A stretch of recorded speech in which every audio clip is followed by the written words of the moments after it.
Publius Rupilius, Consul 132 BCE. Elected in the midst of Tiberius Gracchus's fight for reform, Rupilius took office not long after Gracchus's opponents in the Senate chose violence. Along with his patrician colleague, Publius Rupilius expected to spend his time in office investigating and punishing supporters of the Gracchi who had survived Scipio Aemilianus's assault. However, the Senate decided that Rupilius was needed in Sicily, where the First Servile War still raged on. Rupilius won great accolades dealing with the slave rebellion, and even celebrated a triumph upon his return to Rome. However, his victory on Sicily brought Rupilius neither safety nor satiety. Shortly after his return, he was dismayed when he was unable to persuade voters to elect his younger brother as consul. Although he had not done nearly so much to pursue the Gracchans as Publius Rupilius Linus, he too had signed off on the execution of Roman citizens without a proper trial, and so he was forced to go into exile in 123, when Gaius Gracchus became tribune. Rupilius died a bitter man, seeing his legacy of success in the First Servile War completely subsumed by his relatively marginal role in opposing the Gracchi brothers and their reform program. Unfortunately, we don't know anything about Publius Rupilius's career prior to his election as consul. However, we can explore the political context in which he operated in order to better understand who he was and why he mattered for the events of this period. He was elected as the plebeian consul for 132 alongside of the patrician Publius Rupilius Linus. At the time of their election, that would be the summer of 133, Tiberius Gracchus was still alive, active, and effective. There was no indication that his reforms would fail or that his career would do anything but continue to grow.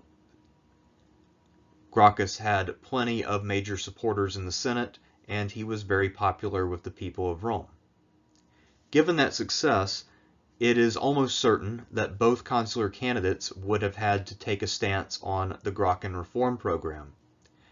And most likely, both of them would have said things that were more appealing to voters than their opponents. For Rupilius Linus being a patrician, he most likely didn't have all that much political competition, but for Publius Rupilius being a plebeian, he would have had to have contended with more people than his patrician colleague, and therefore his answers on this question must have been a little bit more satisfying than what other people were offering. Because of the popularity of Tiberius Gracchus, and because he did have support outside of the lower class, there's actually a reasonably high chance that one or both of the consul-elects for 132 actually ran as a pro-Gracchan candidate. Meanwhile, on Sicily, the First Servile War, which had been going on for a few years already, was raging on. The Senate was annoyed by it, as several Praetorian-level commanders had been humiliated, but for the most part it was a bit more of an annoyance than a full-blown catastrophe. However, the longer it went on, the more potential there was for it to spread to mainland Italy. And it's also worth mentioning that while Sicily was not vital to Rome's grain supply at this time, it was one of the providers, and it looks like after a few years of slaves being in revolt, Rome might have started to experience a bit of a pinch in the grain market, and so the Senate was beginning to consider the possibility of sending a larger army to deal with this problem. Our account of the two consuls of 132 contains an oddity. For whatever reason, our source goes out of its way to tell us that Rupilius was more respected than Publius Linus. That's very unusual. Typically speaking, our sources, if they're going to praise one of the two consuls, they will always go with the patrician. And if they praise the patrician, they'll either pass over the plebeian without further comment, or even slight him in some way or other. So why then does our source go out of the way to praise Rupilius at the expense of Publius Linus? Is it that Publius Linus was unworthy, or is it that Rupilius was a great man? I think that it's a little bit more basic than all of that, however. If we go back to what I said earlier about how the election of 132 was heavily shaped by the legislative activity of Tiberius Gracchus, and then we wonder why our sources were much more friendly to Rupilius than Popilius, then it is likely that during the election Rupilius ran as an anti-Gracchian candidate. The Senate and the dominant tradition that came out of this period was that the Gracchi brothers had been disruptive and had really undermined the legal standing of the Republic through their actions. And so anyone who supported them was basically not honorable.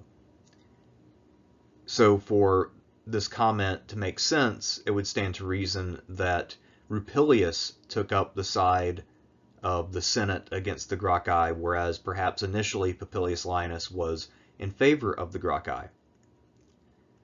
I think I made a comment very similar to this in my treatment of Publius Linus, which was only a few weeks back. There's also another possibility, however. While Rupilius did not have the pedigree of Publius Linus, he was very well connected socially. He was a member of the Scipionic Circle, which is a group of senators and intellectuals centered around Scipio Aemilianus, who was the grandson by adoption of Scipio Africanus and Rome's leading general at this time. Either of those two things could have made Rupilius more respected, or perhaps both of those things combined to make him more respected. But we really don't know for certain. It's also possible that Rupilius just had better personal qualities than Publius Linus. Perhaps he was a more authoritative figure. Maybe he was generally viewed as being more capable. It's hard to say, but my suspicion is that it boils down to a combination of his stance on the Gracchian reforms and also his relationship with Scipio Aemilianus. The murder of Tiberius Gracchus occurred mere weeks before the two new consul-elects took office. As soon as they were in office, the Senate told Rupilius and Popilius to found a commission which would investigate and prosecute surviving supporters of Tiberius Gracchus. I say prosecute in the loosest possible sense. The goal of this commission was not to have fair trials, but rather to round up well-known and vehement supporters of Tiberius Gracchus and put them to death using the emergency powers of the Senate. Of course, with the leader and 300 or so of his most ardent followers gone, it was very hard to see how this constituted a crisis, but nonetheless the Senate wanted to provide some legal cover to the murder that so many of them had taken part in under the leadership of the Pontifex Maximus Scipio Nasica. So, this was something that the two consuls busied themselves with from the outset of their consulship. It's unclear exactly how long Rupilius was at this job, however, as he soon thereafter left with a consular army for Sicily and then remained there for the rest of his term. That being said, we know that he must have gotten the blood of at least one or two Roman citizens on his hands before he went to Sicily, because later on he will be covered by a law which demanded that anyone who had put a Roman citizen to death pay a stiff penalty. But for now, he probably thought that he had lucked out and that he had gotten a pass from having to dirty his hands with activity of questionable legality. He was going to fight slaves in a province, which meant that he could do whatever he wanted to people, and he'd be praised for it rather than punished. When Rupilius arrived in Sicily with his army, the First Servile War was entering its fourth year. In theory, the revolt was orchestrated by Eunice, a slave from the Seleucid Empire who had taken the name of King Antiochus. In reality, however, it was a lot more like two separate revolts, with Eunice commanding a group of rebels in the north and center of Sicily, and Cleon, one of his generals in theory, being effectively independent in the south around Agrigentum. Despite this division between the major slave leaders, however, Roman forces had been unsuccessful. Typically speaking, the Romans, if they fought a divided enemy, had an easy time, but in Sicily this had not been the case. They had been meeting with humiliating reverses, and part of this is that the Romans were not taking the slaves very seriously as opponents, and that the armies and commanders they were dispatching were small and second-rate. That being said, there were a few famous names who had tried their hand at dealing with the slave revolt, and they had really been badly embarrassed. Going into 132, if you were to be sent to Sicily in order to contain the slave revolt, you, as a Roman noble, would probably be somewhat worried, since this was a place where good reputations went to die. However, Rupilius as consul had one thing going for him that none of his predecessors did. He had a full consular army, something that no Roman commander had taken to Sicily to deal with slaves before. So he was probably fairly confident, and by all appearances he was an able soldier, and almost certainly had some previous successes as a more junior commander. Rupilius did not travel alone. One of his legates was the praetor Marcus Perperna. It's possible, although far from certain, that Perperna brought along a praetorian army, which is an army about half the size of a consular army. If he did bring that along, and we know that he did command troops independently, then this means that Rupilius had a rather large army to work with. It's also possible, of course, that Perperna merely took part of Rupilius's army, or some of the troops who were already present on Sicily, and did not in fact bring a second, smaller army. Either way, the Romans now had a much larger force than had been the case previously, and they had a clear commander-in-chief in Rupilius. Publius Rupilius's first move was against the city of Tauromenium on the east coast of Sicily, somewhat to the north of Syracuse. The city was so ill prepared for the arrival of the Romans who came by sea that the garrison did not have time to put any stockpiles in the citadel. So when the siege was laid by Rupilius, the garrison soon found itself starving and had to resort to cannibalism. Eventually, of course, they gave in, and Rupilius was able to take Eunice's brother captive in order to try to put pressure on Eunice, and he also arranged for a Syrian named Serapion to betray the citadel. When he took the prisoners, rather than enslaving them once again, he instead chose to have them scourged and tossed over a cliff. He was trying to send a clear message that if you revolt against Rome as a slave, you will pay for it with your life.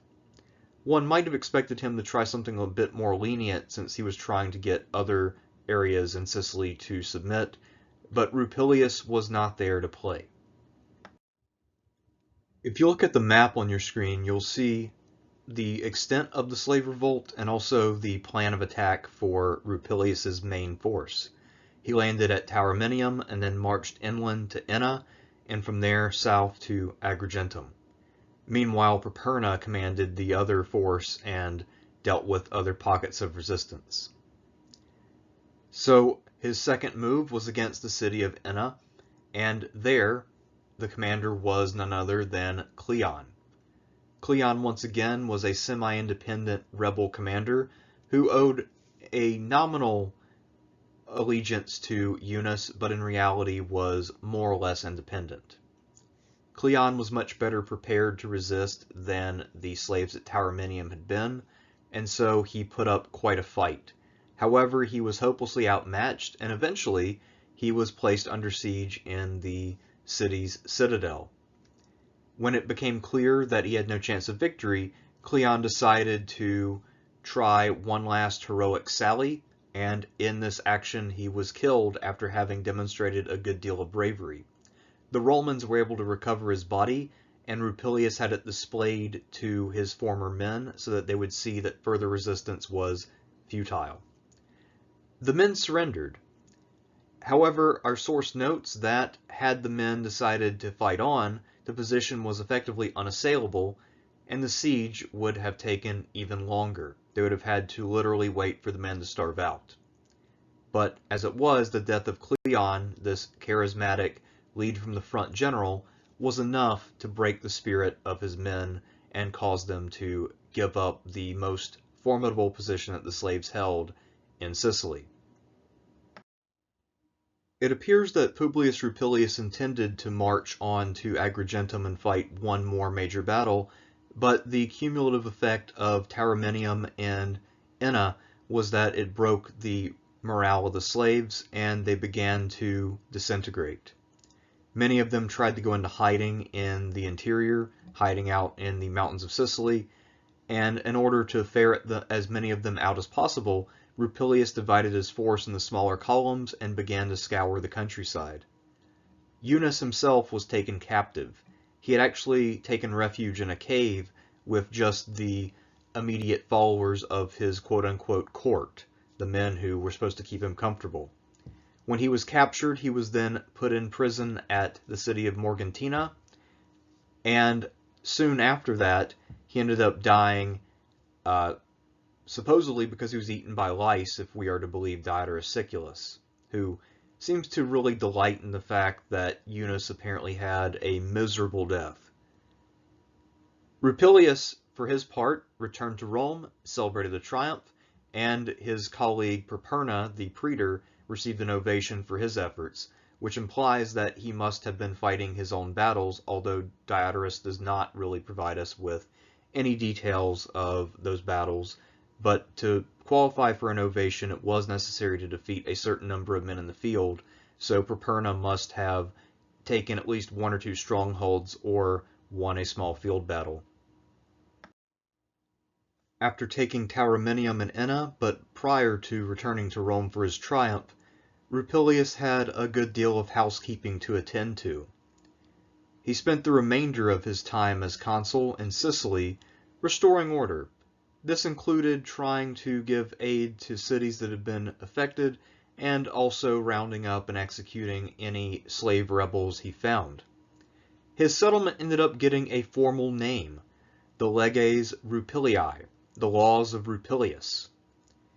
And because this sounds like a formal settlement, there's been a decent amount of scholarly attention paid to this vague set of laws, quote-unquote.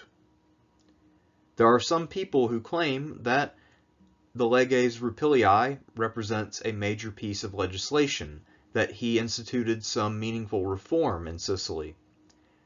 However, I think it's relatively obvious that aside from Rupilius recruiting more settlers to go to the depopulated parts of Sicily, there really weren't any institutional changes.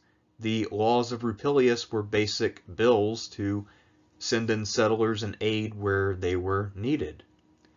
There were no fundamental reforms, and the Romans were not at all interested in investigating the causes of the First Servile War. One of the major causes is that many of the slaves who were there were former Seleucid subjects who shared a language and culture, were able to communicate and organize with one another. The Romans would continue to send large ethnically coherent groups of prisoners of war to Sicily, and thus ended up restocking the island with large numbers of potential slave rebels. Of course, they didn't send more Syrians, but they sent others, and the Second Servile War would break out in the year 105 BCE, as if on cue. Upon his return to Rome in 131, Publius Rupilius' stock was very high. He celebrated a triumph, which meant that his victory brought games and food to the people, and that should have given him a popularity boost. He also ended a war that had been long and embarrassing for Rome, and he was very well connected politically. So you might think that he was in for a period where his influence would be great, and he would be able to really relax and enjoy life. But in fact, the opposite was the case. At some point between 131 and 129, Rupilius decided to pour all of his energy into getting his younger brother elected consul. And we can date this more precisely than our source Diodorus because we know that among the other people helping Rupilius and his brother was Scipio Aemilianus, who died in 129. But despite the support of both Rupilius and Scipio, the younger Rupilius was unable to secure election. For Rupilius, this was a deep and stinging rejection at the hands of the Roman voters, and he seems to have felt on some level that the Roman people had failed him, that they had failed to reward him for his efforts on their behalf. He became a bitter man and was never quite the same. A lot of the reason why the voters did not go for another Rupilius probably relates back to the Gracchi. If you'll recall, Tiberius Gracchus and Gaius Gracchus were cousins with Scipio Aemilianus, and at first they had been allies, although at a distance, since Tiberius Gracchus was still at Numantia. But when Scipio learned what had happened to his cousin Tiberius, he basically said that he had gotten what he deserved. Well, this really undermined Scipio's standing with the people of Rome. Before that time, he had been the greatest hero in Rome, and now he was someone who got booed in public. When he died in 129, he wasn't that old, and there were plenty of rumors that he had been poisoned. So this makes me suspect even more that Rupilius had taken an anti-Gracchus stance when he ran for office back in 133, and that the people had remembered that, and perhaps he had even helped to execute a few people prior to going to Sicily. And for Rupilius, who clearly thought that what was more important was what he had done in Sicily, this was a massive disappointment, and he perhaps felt haunted by a past that was beyond his control, and in his opinion, something that should have been left in the past, something that was inconsequential now. But for the people of Rome, their love of the Gracchi brothers would continue for some time, and they would be very, very eager to take vengeance on the men who were responsible for the death of Tiberius. For both Rupilius and his former consular colleague Publius Linus, the eventual rise of Gaius Gracchus was something that they must have dreaded. They knew that one day Gaius Gracchus would seek and win the office of tribune, and that he'd be looking to enact vengeance for what had happened to his brother. So far, Gaius Gracchus had become very silent in the years since his brother's death, but it was abundantly clear what he was planning to do just based on his early political stances when he had been at his brother's side. It's pretty likely that Rupilius was among the senators who was trying to undermine and delay Gaius Gracchus's rise to office. Gaius Gracchus could have run for the office of tribune as early as 125, if not for the Senate unnecessarily proroguing his magistrate in Sardinia. So Gaius Gracchus, who was serving as a proquaestor under the command of a praetor, had to stay along. And then, once again unnecessarily, the Senate prorogued that commander again. And so Gaius now had to choose whether he would stay in Sardinia or whether he'd go back to Rome. This created some friction, as it was very unusual for a Roman to abandon his commander in that way, but it was a tradition and not a law. So eventually, when Gaius does return and defends himself, the Senate has no option but to allow him to seek the office of tribune, and he wins. And apparently the very first thing that Gaius Gracchus does, according to Plutarch, is to put forward a piece of legislation, which was a bill condemning Romans who had put fellow citizens to death without a proper trial. This was a long-established part of Roman law, that one of the big benefits of Roman citizenship is that you are entitled to a trial before you are punished in this way.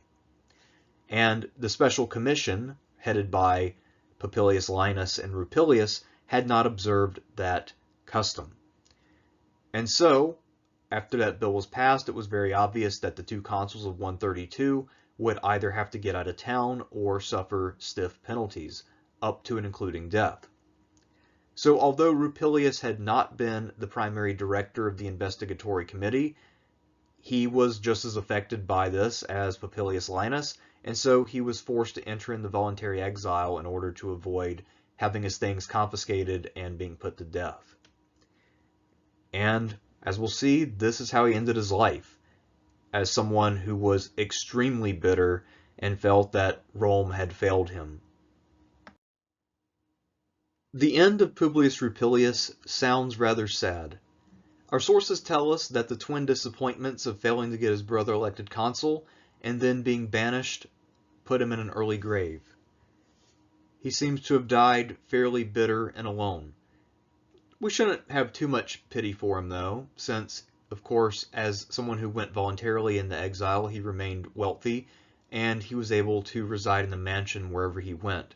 We also don't know how long he remained in exile before dying, and this means that he made it into at least his early 50s before he gave up the ghost. If we look at his legacy, we have to conclude that as a player in the overall drama of the Gracchi, he was a pretty minor figure, all things considered. However, in his own time, in the late 130s and in the early 120s, he was one of the heavy hitters in Roman politics. He was one of those guys whose name would have been on everyone's lips for, say, a 5 to 10 year period, and who then was largely forgotten after that. He does have some claim to notoriety. He was the commander, after all, who ended the First Servile War, and he also holds the distinction of being the first major Roman commander to put down a slave revolt. So those two things are claims to fame. But I can't help but feel that his patrician colleague Popilius Linus actually had a more lasting legacy, since he lent his name to a major piece of infrastructure, the Via Papilia. We also have to remember that although Publius Rupilius did indeed end the slave revolt on Sicily, his leges Rupiliae were insufficient to really change anything. The Second Servile War was almost identical to the first and lasted for about the same amount of time. So this means that at the end of the day, Publius Rupilius was exactly the kind of politician who was popular in one decade and then forgotten the next. Until next time, I'm Thersites the Historian.